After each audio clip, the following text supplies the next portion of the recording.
was hoping I wouldn't have to drag you into this, but it's just occurred to me that with your help, I might be able to wrap up this problem. Alright then, tell us about the complaint letter. It's from Sango, the president of Bantan Sango Detective Agency. I assume you've met her before? You can say that. Sango's complaint letter accuses me of abusing my power for personal gain and blatantly concealing the truth behind the Ryuji case from years ago. Seriously, do I really seem like the type of person who'd do that? Concealing the truth? That definitely sounds like something you would do. Hey, don't judge a book by its cover, alright? Let's just go to the detective agency and talk to Sango. We'll need to speak with her to get to the bottom of this. Welcome back, Mr. Heizo. I'm glad you're all right. How about some tonkatsu? You must have missed the taste of home after so long. Maybe next time, Ryuji. Seems like somebody's been expecting me. And I'm afraid they're only gonna be disappointed once again. Well, look who it is. The great Detective Heizo. What nonsense were you talking about just now? I've been worried about you, you know. So much so that I took the trouble to write that heartfelt letter to the Tenryo Commission. Well, was it sufficiently flattering for you? Uh-oh, they're at it again. Let's not waste the traveler's time, Sango. Just tell me, what do you want? Fine by me. My request is simple. Disclose all the details of the Ryuji case. It's time you stop hiding the truth and let me investigate it thoroughly. First of all, that case has already been solved. Second, I've disclosed everything the police station has on the case. And third... Enough! You can only fool Ryuji with that. If you don't want to cooperate, I can assure you that I will write more letters to the headquarters of the Tenryo Commission. I will not give up on this case. Wait! Hold on! Can someone please explain what's going on here? Paimon doesn't have a clue what you two are talking about. All right, let me explain. Several years ago, a terrible murder took place in the police station. I was still working at the Tenryo Commission then, and the victim was actually my dear boss. Due to various factors, I was deemed to be the top suspect, which is why it's called the Ryuji case. Also, Heizo wasn't a part of the police station back then. He was a detective at the agency. Which at the time was called the Bantan Sango and Heizo Detective Agency. Huh? That's crazy! But, wait. Then why did Heizo leave? After the incident, I was quickly convicted and sent to prison. Fortunately, Sango then promptly proved my innocence and caught the real murderer. But that murderer was actually just a dummy to throw us off, am I right, Detective Shikanoin? Sango thought that everything went smoothly, so much so that she suspected the real murderer was someone else. Of course, Detective Heizo was also helping with the investigation, but after a long time, he still came up empty-handed. Later on, he decided to join the police station to continue his investigation on the inside, which is why he left the detective agency. Ha! That's what I thought too. I was foolish enough to believe that Detective Shikanoin and I shared a common goal. But I was wrong about him. He has no sense of loyalty at all. He just wanted to become an official as a means of gaining fame and fortune. Come on, stop exaggerating. Let me set the record straight here. First, I joined the police station long after that murder case happened, and it had nothing to do with any inside investigation. That's just somebody's wishful thinking. Second, purely out of curiosity, I did investigate the case later from within the police station.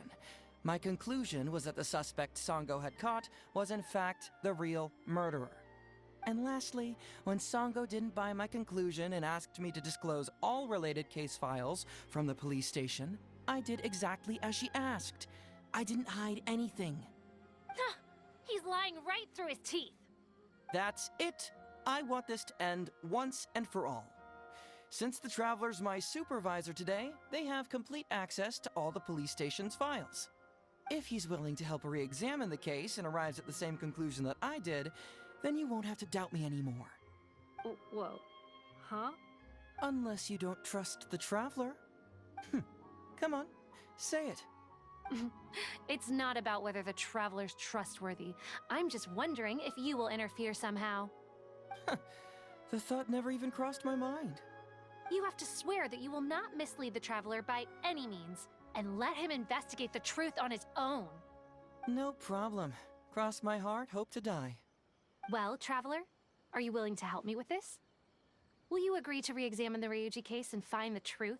You can bill me later for however much you'd like as compensation. Sango, really? However much they want? Money is valuable, no doubt. But pursuing the truth is the reason I started this agency. The Ryuji case is the only case I failed to solve. I am willing to give you anything.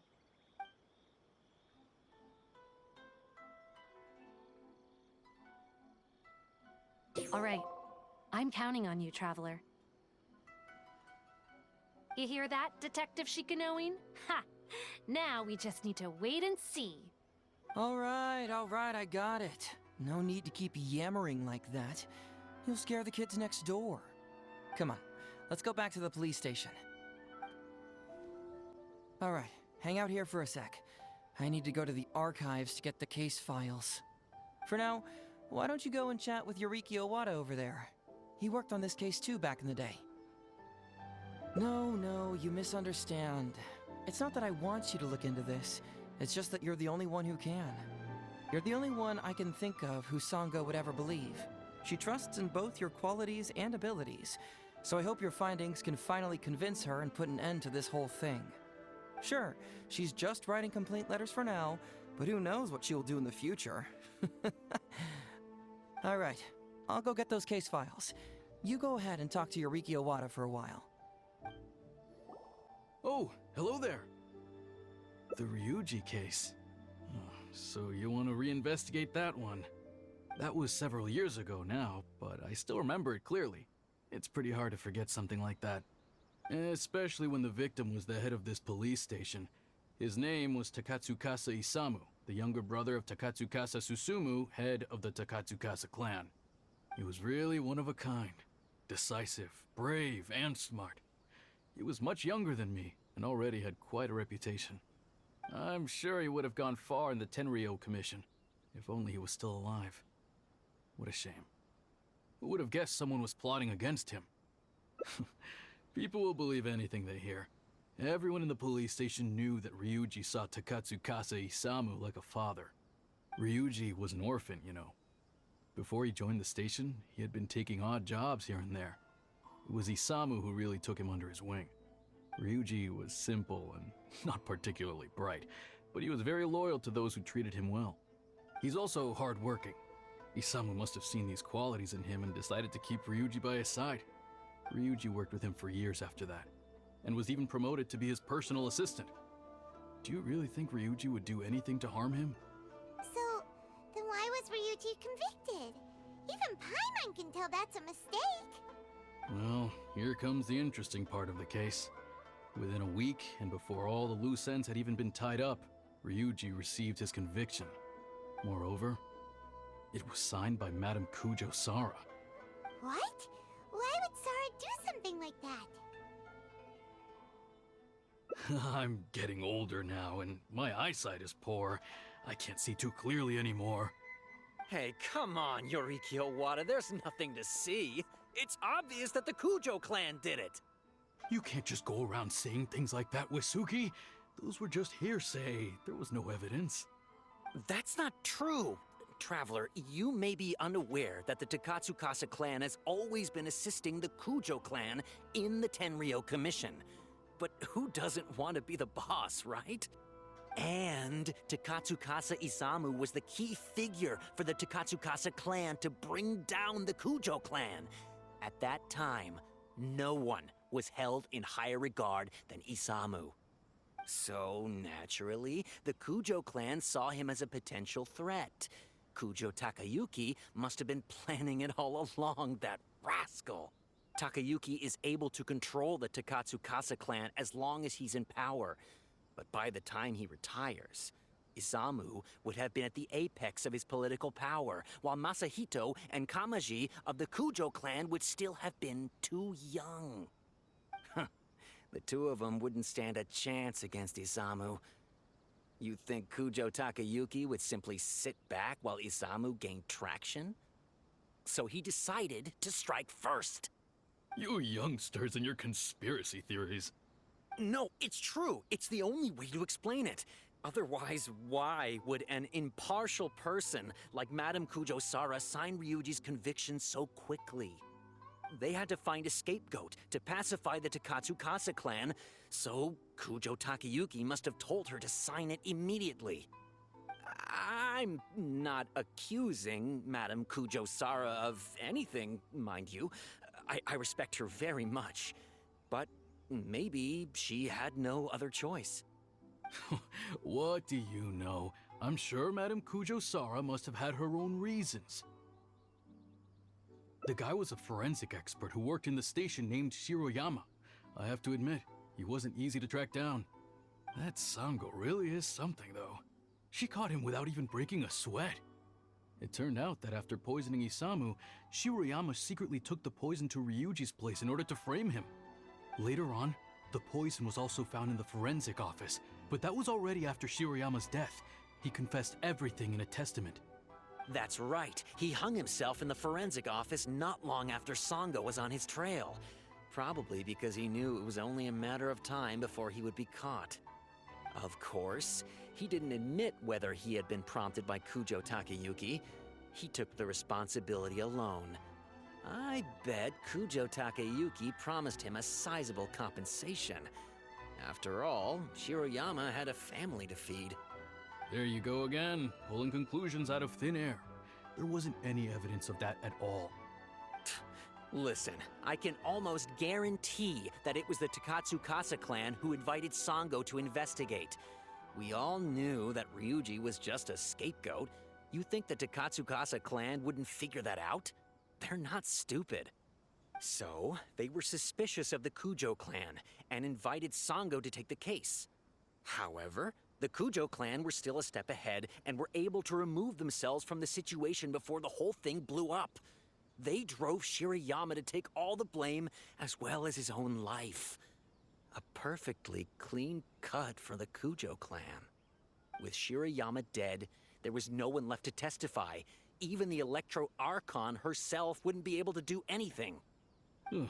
You make up stuff faster than a politician. It's a wonder nobody's asked you to be an advisor yet. Hey, that's their loss. The whole thing is starting to sound complicated. Hey, I brought the files. I bet you got quite an earful just now, huh? But don't believe everything they say. After all, people can tell you anything, and it's hard to separate truth from rumors without facts.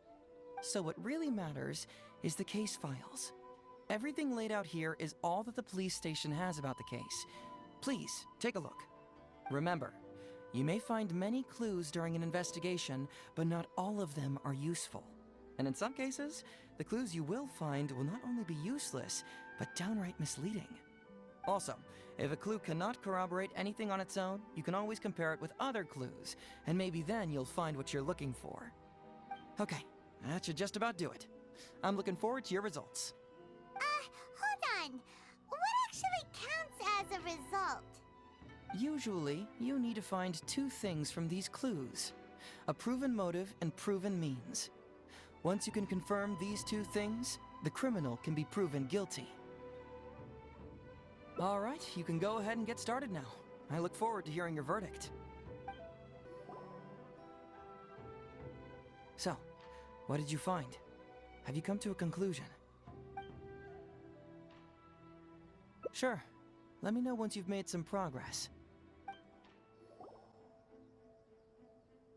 So, what did you find? Have you come to a conclusion? Really?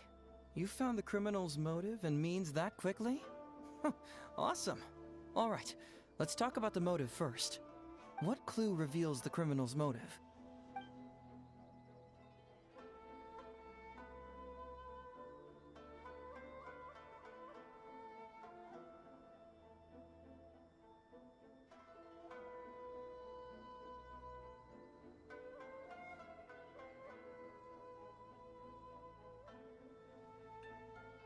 Although Shiroyama's testament contains the confession of his motive, Ryuji's testimony cannot prove it. Perhaps you should give it some more thought.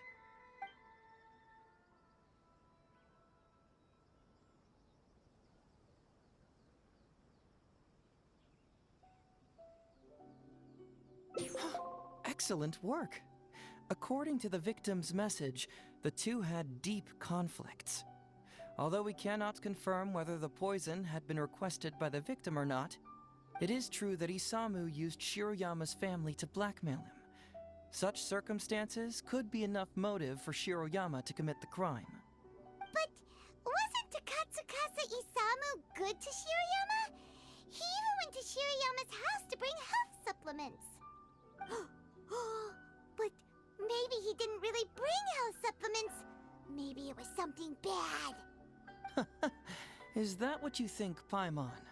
Well, we later found out that what Takatsukasa Isamu sent to Shiroyama's house was indeed health supplements. But if you consider the circumstances, what he sent wasn't important. What was important is that sending the supplements was actually a dangerous signal. Isamu was essentially implying, I can put anything in your wife's supplements at any time. If you really care about her safety, then get me what I want. So scary! Your assumption sounds like a real threat! You're not really that dark inside, are you? You don't really catch criminals by standing in the light, do you? Basically, these two clues work to verify each other, and the murderer's motive is confirmed. Now, all that's left is the means of the crime.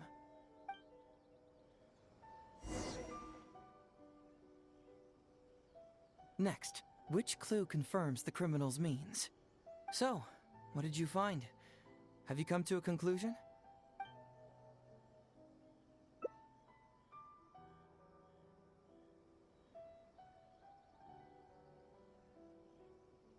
This blank research log? I don't see how it can explain anything. Perhaps you should give it some more thought. Bingo! The autopsy report confirms that the cause of death was a special toxin.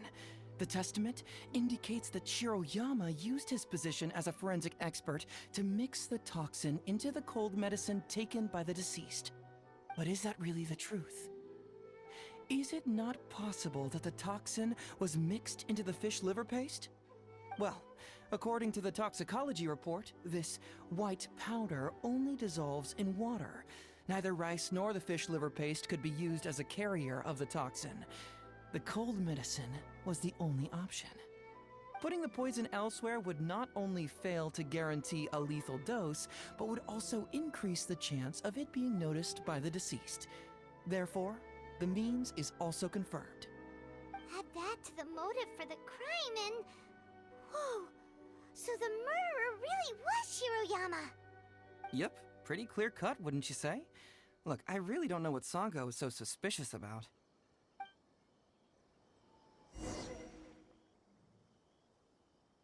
Yeah, it's pretty clear cut. Huh. You could say it's almost too clear cut. Oh? Well, let's hear them. Maybe I have answers. What's bugging you?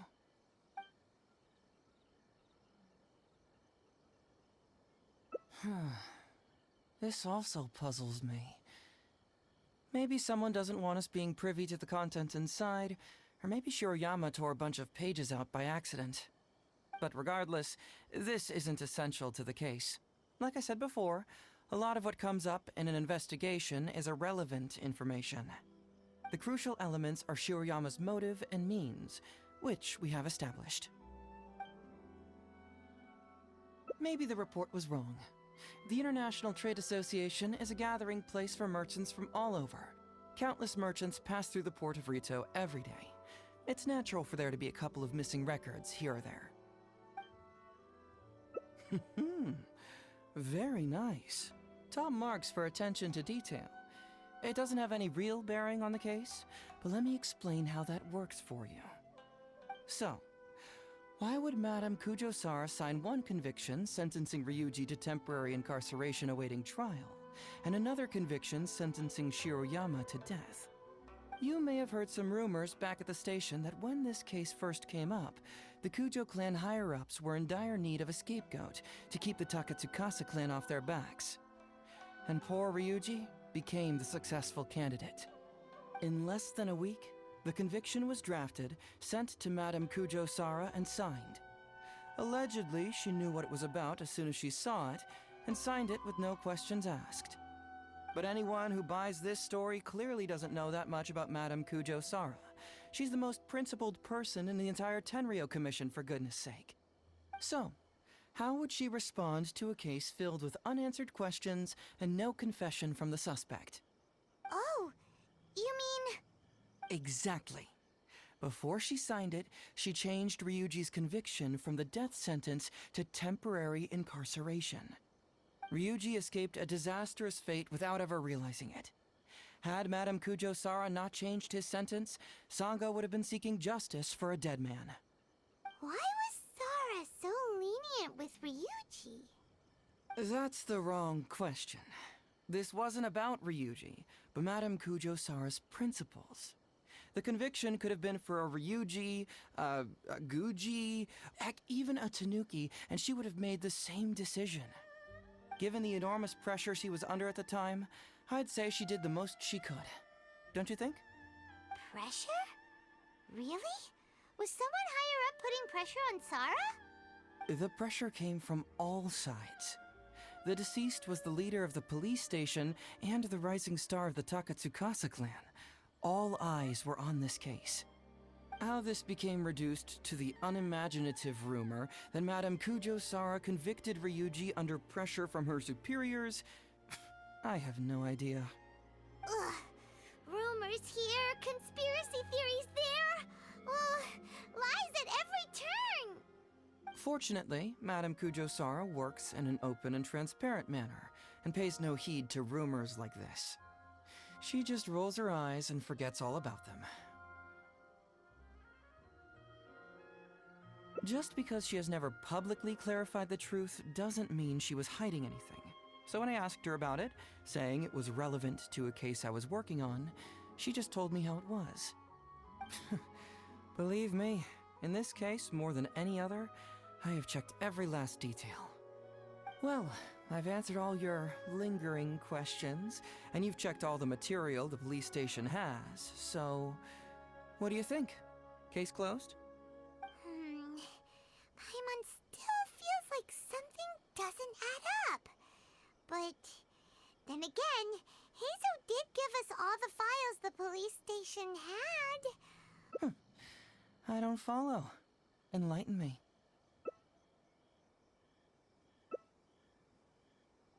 Huh, right!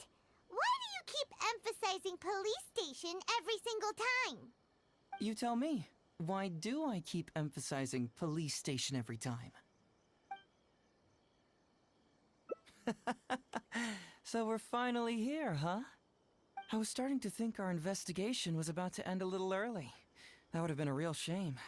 Man alive, you finally saw through my little game. You're absolutely right. There is other information that the police station doesn't have. Reason being? It's my own evidence. And this evidence should help answer a couple of your questions more clearly. Why was the research log from the Office of Forensic Science blank? And where did the white powder come from? Aha! Paimon knew you were keeping secrets! Don't you have secrets too? No. Nope. Definitely not. Let's talk somewhere else. This isn't the best place for this discussion. This is a quiet spot. Let's talk here. All right. Here's the secret I've been keeping all along. The torn out pages from the research log of the Office of Forensic Science. Great! But Paimon can't believe you kept this a secret all this time! It's not like you think. I wasn't the one who tore out the pages. Look, just read it over first.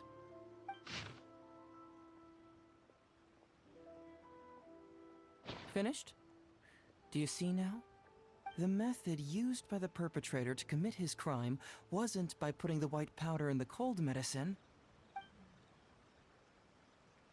Oh, wait, what? Where'd you conjure that answer up from? Try again. That's correct. The white powder was Shiroyama's invention. As a forensic doctor, he provided a special cold medicine for Takatsukasa Isamu. The autopsy report showed that this medicine contained a high volume of acidic fruit and vegetable extracts. Then, he tricked Ryuji into sending fish liver paste to Takatsukasa Isamu. When the two substances were taken together, a toxic dose of the substance formed in his body. This is the real modus operandi. Oh, that's awful! One was medicine, and the other was an expensive nutritional supplement. Both completely harmless. True, both are harmless on their own, but when combined, poof, that's it. It was not him who wanted to hide it, but the person pulling the strings behind him. Huh. You mean there was someone else pulling the strings? Aren't you curious where I found these pages from the research log? It was in Kujo Takayuki's secret warehouse. After I found the missing pages, I did some digging around and found out that Shiroyama had worked for Kujo Takayuki before joining the police station. The Kujo clan secretly provided Shiroyama with funds to study forensic science. I guess you could say that Kujo Takayuki's investment paid dividends in this case. Of course, I had only learned all of this after the Vision Hunt decree came to an end. Kujo Takayuki had lost his grip on power, and the Tenryou Commission was undergoing a general reshuffle. To avoid coming under suspicion, Madame Kujo Sara put me in charge of building a case against Kujo Takayuki. I found a huge stash of fish liver paste in a secret warehouse. Nothing hugely incriminating about that, of course, but I still took the trouble to open each and every package until finally, I had to concede that this really was just a huge stash of fish liver paste. But then, underneath the floor tiles, where the fish liver paste was stacked, I found a secret compartment with this torn-off research report lying inside. So it was him who wanted to frame Ryuji all along. What a nasty piece of work. Let's review the whole case from the top. First, Takatsukasa Isamu, for whatever reason, noticed Shiroyama's talent as a forensic doctor and asked him to develop a special poison on his behalf. But Shiroyama was already working for the Kujo clan, so he refused. Takatsukasa Isamu wasn't about to take no for an answer, and that's where things took a dark turn. He twisted Shiroyama's arm by making a veiled threat to harm his family. All Shiroyama could do was to secretly report everything to Kujo Takayuki. When Takayuki learned what was happening, he instructed Shiroyama to pretend to cooperate with Takatsukasa Isamu, then kill the latter with the white powder once it was fully developed. Meanwhile, Ryuji's only role in this case was to deliver the fish liver paste to Takatsukasa Isamu on Shiroyama's orders, completely unaware of the fact that he was being used as a pawn and that this was a key ingredient needed to create the poison.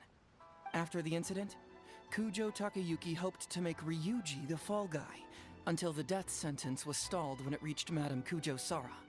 In the meantime, Sango had begun her own investigation. Kujo Takayuki grew nervous that the truth would get out, so he threw Shiroyama to the wolves, hounding him to death and erasing all traces of contact between the two. And yet, he wanted to keep this secret formula, so he hid it. Greedy guy, that Takayuki. He must have wanted to have it on hand just in case he needed to employ it again in the future, and make someone else disappear. This Kujo Takayuki is an evil lunatic! We've got to report this to A. Whatever his current punishment is, it needs to be 10 times worse! That would be practically impossible. One research log found in his warehouse doesn't prove anything. Even I can think of 100 excuses. Besides, Ryuji directly contributed to Takatsukasa Isamu's death by delivering the fish liver paste to him. The fact that he was unaware of the true nature of the situation doesn't matter. But he's still Isn't it just a coincidence? Paimon really doesn't get how the law works. Legally speaking, the judge would most likely rule that it was accidental. But in practice, Ryuji may still have to end up shouldering some responsibility. So basically, you've been hiding the truth all this time to protect Ryuji. Mental trauma doesn't heal as easily as physical wounds. My biggest worry is that Ryuji would struggle to cope if he knew the truth. He's like an innocent child. He freely gives his trust and his love to everyone that treats him well. That's why he thought of Takatsukasa Isamu as a father figure. I'm pretty sure that to this day, he has never paused to wonder whether Takatsukasa Isamu was actually a good person, or if Sango just hired him as a gopher, or why I left the detective agency. If he found out the facts about Takatsukasa Isamu, I'm afraid it would crush him. Well, as you can see, I'm a little less confident than people might think. To prevent Ryuji from getting hurt, I covered up the truth. But by doing so, have I held him back? Did I do the right thing? I couldn't turn to anyone for help, and everyone around me thinks I'm so smart, that I should just be able to handle every case on my own. Even if I tried to discuss it with them, they'd just say, "Don't be ridiculous, Mr. Heizo, no problem's too difficult for you." But you're different. Unlike them, you don't have that kind of prejudice towards me. You've traveled far and wide and have had all kinds of experiences. It must have taught you a lot. Most importantly, my intuition tells me that you're someone special, that I can trust you and that you can help me. Right? So, I'd like you to be the one to decide whether we should expose the truth or not. Oh, you don't need to tell me what you decide, and you certainly don't need to decide right now. Let's just say I'm leaving this teensy tiny matter up to you. All right, let's head back to the detective agency. You can mull it over on the way. Once you've made up your mind, just tell Ryuji and Sango your verdict. Hey, Traveler. Hey, Detective Heizo. You're back already, huh? I bet you're tired. Well, I just bought some tonkatsu. Care to join me? There's plenty for everyone. We'd love to. But wouldn't you like to hear the results of our investigation first? No matter what you were able to find, it's all in the past and won't ever change. So I think we'd better chow down first. Besides, if Sango's not happy with the results, we might not have anything to eat later. Come on, Ryuji, pipe down. Let's hear the Traveler's conclusion first. Okay then. Over to you, Heizo and Traveler. Don't worry, just tell us your findings. Everyone trusts you, as do I. Well, what do you know? I suspected that was the case. Please rest in peace, Master Takatsukasa. No, impossible! Traveler, are you sure you checked every last file, carefully? Ugh! No, you little... chicken-knowing Heizo! You didn't pull any shenanigans on the Traveler, did you? Sango, no accusations without evidence, remember?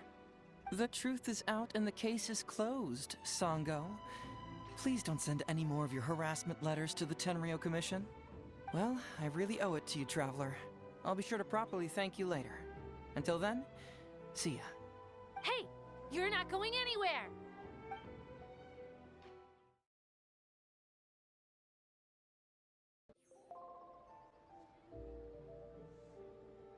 But how? How could this be? Huh. So, that's what really happened? Ryuji, I know it's hard to accept, but... Wait a minute. Sorry, I have quite the stomach ache. Sango, can I take the day off? Sure, of course. Take the week if you need it. Oh, Paimon hopes Ryuji will be okay. I didn't expect things to turn out like this. Just give him some time to himself. I think he'll eventually come to accept it. I'm still a little worried, though. What if he doesn't come to work tomorrow? Then we'll go to him. Don't you worry about that, Songo. You need some time to process all of this, too. Ah, you're here. Don't worry. Ryuji came earlier this morning. I guess he can handle a lot more than I had thought. I was honestly worried he'd suffer a breakdown. But as of today, it seems he'll be fine. He went over to Natsuke Nogen Crafts to buy something. Let's go find him then. Shall we? Before you go, Heizo, I kind of understand now what you meant when you left. Oh, really? I'm happy to hear you say that. All right, time to find Ryuji. Uncle Ryuji, was my daddy handsome? I've never seen what he looked like. Of course. Takatsukasa Isamu was a very handsome man. Also, it's not uncle. Call me brother. But you look so old. Well, I'm still your brother. Huh? How come? Because he treated me like a son. Huh? Who are you guys? We're friends with your big brother Ryuji, and with your father, too. Oh, really? Yay! I've met loads of my daddy's friends today. Can you tell me some stories about him? I really want to hear them. Sure. Why, I know enough stories about your old man that if I started talking now, you'd be all grown up before I finished them.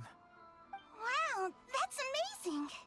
Well, I don't want to grow up too soon then. Maybe when I'm 100. No, 200 years old. No, 300 years old.